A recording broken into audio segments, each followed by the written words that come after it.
नमस्ते। कभी अपना वॉलेट खोलकर देखा है? उसमें कैश होगा, शायद कुछ पुरानी रिसीट्स होंगी, और इन सब के बीच एक अजीब सी चीज होती है, एक चमकता हुआ प्लास्टिक का कार्ड। उस पे आपका नाम है, कुछ नंबर्स हैं और लिखा है क्रेडिट कार्ड। ये कार्ड इतना कॉमन हो गया है, इतना नॉर्मल कि हम इसके बारे में सोचना ही बंद कर चुके हैं। ये बस हमारे वॉलेट का एक हिस्सा है। लेकिन क्या हमने कभी आराम से बैठकर सोचा है कि ये असल में है क्या? इसकी असली ताकत क्या है और इसका असली खतरा क्या है? ये सिर्फ एक पेमेंट करने का तरीका है या उससे बहुत बहुत ज्यादा है? एक सुविधा है जो लाइफ को इजी बनाती है, या एक ऐसा जाल जिसमें हम धीरे धीरे बिना जाने फंसते चले जाते हैं? चलिए आज इस छोटे से प्लास्टिक के कार्ड के पीछे की पूरी साइकोलॉजी को, इसके दिमागी खेल को गहराई से समझते हैं। तो चलिए सबसे पहले उस सवाल से शुरू करते हैं जो शायद हर उस इंसान के मन में आता है जिसके हाथ में पहली बार क्रेडिट कार्ड आता है।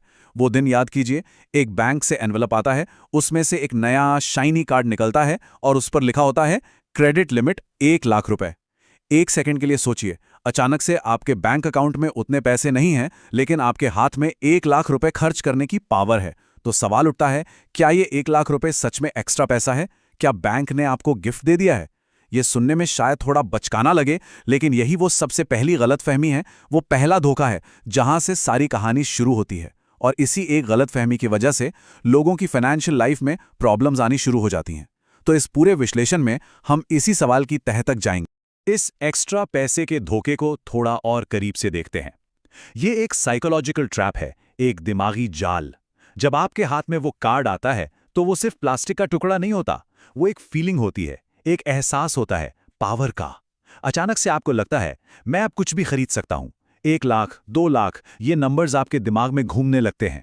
आप उस नए फोन के बारे में सोचते हैं जो आपको कब से चाहिए था।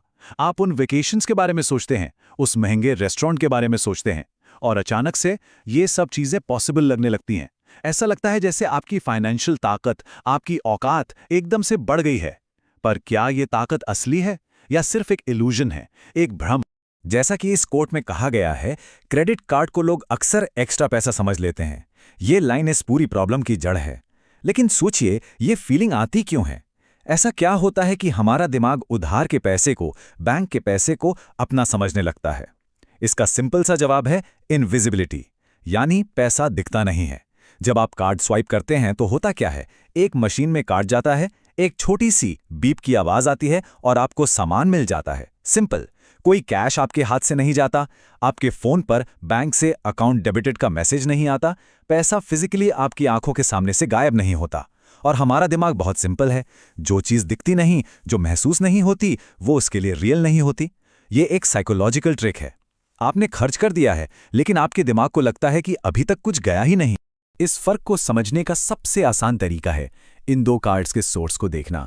एक तरफ है आपका डेबिट कार्ड। इसका कनेक्शन सीधा आपके सेविंग्स अकाउंट से है। इसमें वो पैसा है जो आपने काम करके, मेहनत करके कमाया है। ये आपके अपने पैसे हैं। जब आप डेबिट कार्ड यूज करते हैं तो आप अपने ही अकाउंट से पैसे निकाल रहे होते हैं। लेकिन दूसरी तरफ है क्रेडिट कार्ड। इसका सोर्स आपका अकाउंट नहीं है, इसका सोर्स है बैंक। ये बैंक का पैसा है, ये उधार है। हर बार जब आप क्रेडिट कार्ड स्वाइप करते हैं तो आप इफेक्टिवली बैंक से एक छोटा सा लोन ले रहे होते हैं। बैंक आपकी तरफ से दुकानदार को पे कर देता है, इस वादे पर कि आप महीने के एंड में बैंक को ये पैसा लौटा देंगे। यहीं पे सबसे बड़ी गलती होती है। लोग बैंक के उधार को अपनी कमाई समझने की भूल कर बैठते हैं, और इस छोटे से फर्क की वजह से खर्च करने का पूरा एक्सपीरियंस, पूरा एहसास ही बदल जाता है। एक एग्जाम्पल से समझते हैं। मान लीजिए आप एक अच्छे कैफे में कॉफी पीने गए। कॉफी 300 रुपए की है। सिचुएशन 1, आप डेबिट कार्ड निकालते हैं। जैसे ही आप स्वाइप करते हैं, आपके मन में एक सेकंड के लिए कैलकुलेशन चलती है। ओके, अकाउंट में 10,000 थे, अब 9,700 बचे। आपको वो 300 रुपए का डेंट, वो कमी अचानक से महसूस होती है। अब सिचुएशन 2, आप क्रेडिट कार्ड निकालते हैं। आप स्वाइप करते हैं, मशीन बीप करती है और आप कॉफी लेकर बैठ जाते हैं। कोई कैलकुलेशन नहीं, कोई अकाउंट डेबिटेड का मैसेज नहीं। आपके दिमाग के लिए वो 300 रुपए अभी एग्जिस्ट ही नहीं करते। वो खर्च हो चुके हैं, लेकिन उनका दर्द, उनकी रियलिटी वो अभी नहीं है। वो फ्यूचर की प्रॉब्लम है। जैसे कल के एग्जाम की टेंशन आज पार्टी करते वक्त नहीं होती। इसका इंपैक्ट बाद में समझ आता है जब बिल आता है। तो अब ये साफ हो गया है कि क्रेडिट कार्ड एक्स्ट्रा पैसा बिल्कुल नहीं है। तो फिर सवाल उठता है कि ये है क्या? ये काम कैसे करता है? इसके पीछे का सिस्टम क्या है? असल में क्रेडिट कार्ड का पूरा खेल एक ही चीज पर टिका है, टाइम। समय। ये पैसे का नहीं, समय का खेल है। ये पेमेंट को डिले करने का, भुगतान में देरी करने का खेल है। क्रेडिट कार्ड पैसा नहीं है, ये सिर्फ पेमेंट को, यानी पैसे चुकाने के मोमेंट को फ्यूचर में ढकेलने का एक बहुत ही पावरफुल टूल है। इसे कहते हैं पेमेंट डिले टूल। नाम थोड़ा टेक्निकल लगता है, पर इसका मतलब बहुत सिंपल है। एक ऐसा जरिया जो आपको बाय नाउ पे लेटर, यानी अभी खरीदो बाद में चुकाओ की पावर देता है। हमारा दिमाग हमेशा इंस्टेंट ग्रेटिफिकेशन चाहता है, यानी तुरंत खुशी, और ये टूल हमें आप सब में वही देता है। आपको जो फ़ोन, जो शूज़, जो टिकट आज चाहिए, वो आपको आज ही मिल जाती है। आपको उस चीज़ को पाने की खुशी तुरंत मिल जाती है। लेकिन उस खुशी की कीमत, उसको चुकाने का दर्द, वो आपने आगे के लिए, फ्यूचर के लिए पोस्टपोन कर दिया है। ये एक तरह का सौदा है, खुशी आज, दर्द कल। इस डिले के खेल को इस बिलिंग साइकिल के सफ़र से समझते हैं। मान लीजिए आपका बिलिंग साइकिल 1 जून को शुरू होता है। आप उस दिन एक 2000 रुपए की नई शर्ट खरीदते हैं। आपको शर्ट मिल गई, आपने उसे पहनकर पार्टी भी कर ली, दोस्तों से तारीफ भी सुन ली, लेकिन आपके बैंक अकाउंट से अभी तक 1 रुपया भी नहीं कटा। फिर आप पूरा महीना, 30 दिन तक और भी चीज़ें खरीदते हैं, coffee, movie tickets, online shopping. 30 जून को आपका बिलिंग साइकिल खत्म होता है और एक बिल जनरेट होता है। अब आपके पास उस बिल को भरने के लिए 15 दिन और हैं, यानी 15 जुलाई तक।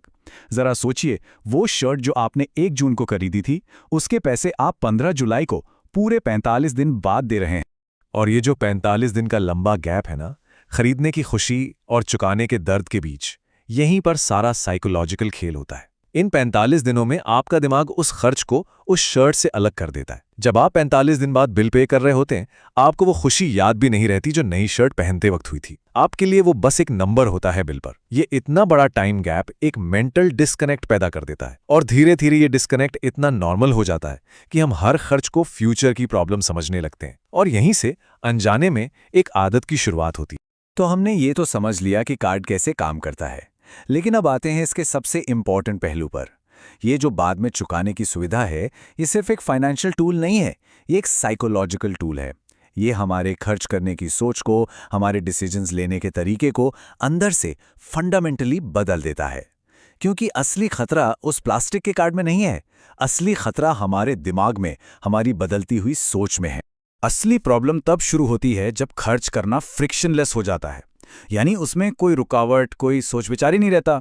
जब आपको 5000 रुपए के शूज़ खरीदने से पहले सोचना नहीं पड़ता, क्योंकि आपको पता है अभी तो पैसे देने नहीं है, पेमेंट की टेंशन तो अगले महीने की है। आपके दिमाग में एक आवाज़ आती है, चलो ले लेते हैं, ईएमआई करवा लेंगे, अगले महीने देख लेंगे। ये देख लेंगे वाला एटीट्यूड, ये छोटी सी लाइन धीरे धीरे हमारे हर फाइनेंशियल डिसीजन का हिस्सा बन जाती है, और यहीं से ओवर स्पेंडिंग की, ज़रूरत से ज़्यादा खर्च करने की शुरुआत होती है। बिहेवियरल साइंटिस्ट इस कॉन्सेप्ट को पेन ऑफ पेइंग कहते हैं, यानी चुकाने का दर्द। ये एक रियल साइकोलॉजिकल फिनोमेनॉन है। जब आप वॉलेट से 500 रुपए का नोट निकालकर किसी को देते हैं, तो आपको वो नोट जाता हुआ दिखता है, आप उसे महसूस करते हैं, आपके दिमाग में एक छोटा सा आउच मोमेंट होता है। ये दर्द, ये आउच एक इमीडिएट फीडबैक है जो आपके दिमाग को बताता है कि आपने कुछ खोया है। ये आपको फ्यूचर में सोच समझकर खर्च करने के लिए ट्रेन करता है। लेकिन क्रेडिट कार्ड के साथ क्या होता है? आप बस स्वाइप करते हैं, कोई दर्द नहीं होता, कोई आउच मोमेंट नहीं। वो दर्द 45 दिन बाद आएगा, और वो भी शायद। ये शायद वर्ड बहुत इंपॉर्टेंट है। इस शायद की वजह से हमारा दिमाग उस खर्च को सीरियस लेता ही नहीं। दर्द को पोस्टपोन करके क्रेडिट कार्ड हमारे दिमाग का नेचुरल ब्रेकिंग सिस्टम ही हटा देता है।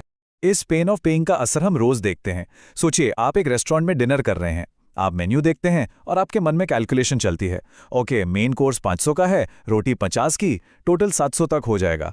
फिर आप डिजर्ट सेक्शन देखते हैं, एक चॉकलेट केक 300 का है। आपके मन में आवाज़ आती है, नहीं यार 1000 का बिल हो जाएगा, रहने देते हैं, क्योंकि आपको पता है आपको वॉलेट से 1000 रुपये निकाल कर देने पड़ेंगे। अब दूसरी सिचुएशन, आप घर पर आराम से बैठे हैं, फ़ोन पर फूड ऐप से ऑर्डर कर रहे हैं, आप मेन कोर्स ऐड करते हैं, ड्रिंक्स ऐड करते हैं, फिर आपको डिज़र्ट दिखता है। आप सोचते हैं चलो ये भी ऐड कर लेते हैं, क्योंकि वहाँ पेमेंट क्रेडिट कार्ड से होनी है, कार्ड डिटेल सेव्ड हैं, आपको बस एक बटन दबाना है। वो 300 रुपये उस वक्त सिर्फ एक नंबर लगते हैं, असली पैसे नहीं। दर्द तो तब होगा जब महीने के एंड में स्टेटमेंट में वो 1500 का बिल दिखेगा। तो अब सवाल उठता है कि क्रेडिट कार्ड का इस्तेमाल कैसे हो रहा है? क्या ये सिर्फ ज़रूरत के लिए एक सुविधा है, जैसे इमरजेंसी में काम आना, या अनजाने में ये हमारे लाइफस्टाइल को, हमारे रहने सहने के तरीके को अपग्रेड करने का जरिया बन गया है? यही फ़र्क एक आम यूज़र और एक कर्ज में डूबे यूज़र के बीच की लकीर तय करता है। मोटे तौर पर क्रेडिट कार्ड के 2 तरह के यूजर्स होते हैं। पहला है कन्वीनियंस यूजर, यानी सुविधा के लिए इस्तेमाल करने वाला। ये वो इंसान है जो कार्ड को सिर्फ कैश का एक रिप्लेसमेंट मानता है। वो ऑफिस से घर आते हुए सब्जी खरीदता है और कार्ड से पे करता है, क्योंकि उसके पास खुले पैसे नहीं हैं। लेकिन उसके दिमाग में बिल्कुल साफ है कि ये 200 रुपए उसके सेविंग्स अकाउंट से ही आने हैं। उसकी सोच हमेशा ये रहती है, मैं उतना ही खर्च करूंगा जितना पैसा मेरे पास ऑलरेडी है। अब दूसरी तरफ है लाइफस्टाइल यूजर। ये वो इंसान है जो कार्ड को अपनी इनकम का एक्सटेंशन मानता है। उसकी सैलरी अभी आई नहीं है, लेकिन वो आज ही नया फोन खरीद रहा है। उसकी सोच है, मुझे ये फोन अभी चाहिए, सैलरी तो अगले 6 महीने तक आती रहेगी, ईएमआई में चुका दूंगा। वो अपनी आज की ख्वाहिश को अपने फ्यूचर की इनकम से फंड कर रहा है, और यहीं से असल में प्रॉब्लम शुरू होती है। और ये लाइफस्टाइल अपग्रेड का जाल बहुत धीरे धीरे साइलेंटली बुनता है। इसकी शुरुआत एक छोटी सी चीज से होती है। मान लीजिए आपने एक महंगा फोन ईएमआई पर ले लिया। उसकी 5,000 की ईएमआई आसान लगती है। फिर आप सोचते हैं, इतना महंगा फोन है, इसके लिए अच्छे वायरलेस ईयरफोन्स भी होने चाहिए। आप वो भी ईएमआई पर ले लेते हैं। अब आपकी ईएमआई 6,000 हो गई। फिर आप दोस्तों के साथ घूमने जाते हैं, वो महंगे रेस्टोरेंट्स में जाते हैं। आप सोचते हैं, मैं क्यों पीछे रहूं, और आप भी क्रेडिट कार्ड से पे करने लगते हैं। धीरे धीरे आपका नॉर्मल खर्च का लेवल बढ़ जाता है। जो चीज़ पहले लग्जरी थी, अब ज़रूरत बन जाती है। और कुछ ही महीनों में आप उस पॉइंट पर आ जाते हैं जहां आपकी सैलरी आते ही पुराने बिल और ईएमआई चुकाने में चली जाती है, और नए महीने के खर्च के लिए आपको फिर से क्रेडिट कार्ड यूज़ करना पड़ता है। ये एक चक्रव्यूह है, एक साइकिल है जिसमें आप फंस चुके होते हैं। और अब आते हैं इस विश्लेषण के सबसे अहम हिस्से पर। अक्सर लोग सोचते हैं कि क्रेडिट कार्ड का सबसे बड़ा खतरा उस पर लगने वाला इंटरेस्ट या ब्याज है, लेकिन असली रिस्क उससे बहुत पहले शुरू हो जाता है। वो रिस्क कर्ज में नहीं, उस आदत में है जो कर्ज तक ले जाती है। इस लाइन पर ध्यान दीजिए, असली रिस्क इंटरेस्ट से पहले आता है, वो आता है आदत से। ये सबसे ज़रूरी बात है। लोग ब्याज से, इंटरेस्ट रेट से, लेट फीस से डरते हैं, लेकिन वो सब नतीजे हैं, सिम्टम्स हैं। जैसे बुखार एक बीमारी का सिम्टम होता है, असली बीमारी तो इन्फेक्शन होती है। बिल्कुल वैसे ही क्रेडिट कार्ड डेट और ब्याज सिर्फ सिम्टम्स हैं। असली बीमारी वो आदत है, बिना सोचे समझे कार्ड स्वाइप करने की आदत। जब आप मॉल में जाते हैं और कुछ पसंद आने पर आप ये नहीं सोचते कि मेरे अकाउंट में कितने पैसे हैं, बल्कि ये सोचते हैं कि मेरे कार्ड में कितनी लिमिट बची है। जब आपका हाथ पेमेंट के लिए जेब से वॉलेट निकालने से पहले ही कार्ड मशीन की तरफ बढ़ जाता है, ये रिफ्लेक्स एक्शन, ये आदत ही असली रिस्क है। और ये आदत एक बहुत ही पावरफुल साइकोलॉजिकल लूप में बनती है, जिसे आदत का चक्रव्यूह कहते हैं। इसके 4 हिस्से हैं। पहला है ट्रिगर। आप इंस्टाग्राम स्क्रॉल कर रहे हैं और आपको एक नए स्नीकर का ऐड दिखता है, ये ट्रिगर है। दूसरा है एक्शन। आप लिंक पर क्लिक करते हैं, साइज सेलेक्ट करते हैं और क्रेडिट कार्ड डिटेल्स डालकर ऑर्डर कर देते हैं। ये एक्शन बहुत आसान है, एफर्टलेस, कोई रुकावट नहीं। तीसरा और सबसे इंपॉर्टेंट है रिवॉर्ड। 2 दिन बाद वो स्नीकर्स आपके घर पर डिलीवर हो जाते हैं। आपको तुरंत खुशी मिलती है, आपके दिमाग में डोपामीन यानी हैप्पीनेस केमिकल रिलीज होता है। और चौथा है रिपीट। अगली बार जब आप बोर हो रहे होंगे या सैड फील कर रहे होंगे, आपका दिमाग कहेगा, याद है वो स्नीकर्स ऑर्डर करके कितनी खुशी मिली थी, चलो कुछ और ऑर्डर करते हैं। जब ये साइकिल बार बार चलता है तो आपका दिमाग क्रेडिट कार्ड को इंस्टेंट हैप्पीनेस का शॉर्टकट समझने लगता है। इसका इंपैक्ट बाद में समझ आता है।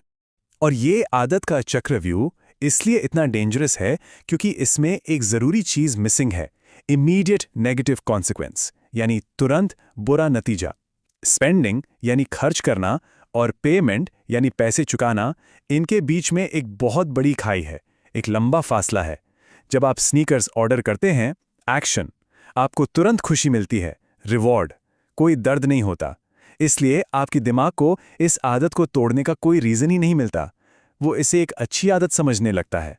धीरे धीरे ये आदत आपकी पर्सनैलिटी का, आपके फाइनेंशियल बिहेवियर का हिस्सा बन जाती है। और जब खर्च करना आपका सोचा समझा डिसीजन नहीं रहता, बल्कि एक सबकॉन्शियस आदत बन जाता है, एक रिफ्लेक्स एक्शन, तब आप अनजाने में उस रास्ते पर चल पड़ते हैं जिसका अंत हमेशा एक ही जगह होता है, कर्ज का जाल। पर यह आदत इतनी मजबूत कैसे हो जाती है, और ये हमारे पैसे को देखने के नजरिए को हमेशा के लिए कैसे बदल देती है?